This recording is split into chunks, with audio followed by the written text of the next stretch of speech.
आता गणपती बाप्पांचं आगमन होणार आहे आणि त्या आगमनाच्या स्वागतासाठी सर्व देशभर जे गणपती भाविक गणपतीचे भक्त आहेत ते सर्व एक आनंदी आपल्याला बघायला मिळतात आणि ते बाप्पांच्या स्वागतासाठी सर्व तयारी करायला सुरू केल्या आहेत.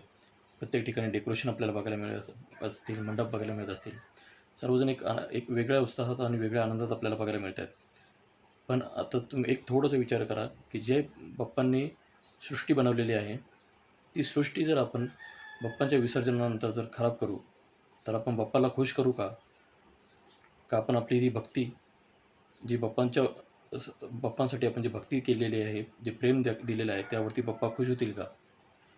आज जर बाप्पांच्या विसर्जनाच्या वेळी जर बाप्पांनी बनवलेली सृष्टी जर आपण जर खराब करू, प्रदूषित करू आणि बाप्पांची देखील एक विचित्र प्रकारे आपल्याला विसर्जनामध्ये आपल्याला एक मूर्त्यांची जी हालत बघायला मिळते, कुठे समुद्राच्या काठावरती, कुठे नदीमध्ये मूर्त्यांचे हातपाय पडलेले, कुठे सोंड पडलेले, कुठे मुंडे पडलेले.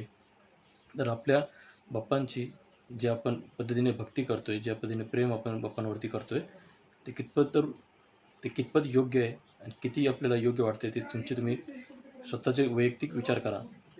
माझं एकच सांगणं आहे की तुम्ही जे कोणी गणेश पूजन करतील, जे स्वतःच्या घरी गणपतीचं स्थापना करतील, त्यांनी POPचे प्लॅस्टर ऑफ पॅरिसचे गणपती कृपा करून आणू नका. इको फ्रेंडली गणपती वापरा, जेणेकरून गणपतीचं विसर्जन करतेवेळी गणपतीचं विसर्जन पाण्यामध्ये सोडताच गणपती त्या पाण्यामध्ये विलीन झाला पाहिजे, ना की तो सर्वीकडे असं त्याचे पार्ट्स वेगवेगळे आपल्याला बघायला मिळतील. असं काही करू नका, त्यामुळे आपण बाप्पाला तर नाराज करू आणि बाप्पा कधी खुश होणार तर नाहीच, पण उलट आपण भक्तीच्या नावाने अजून एक पापाचा डोंगर उभा करू.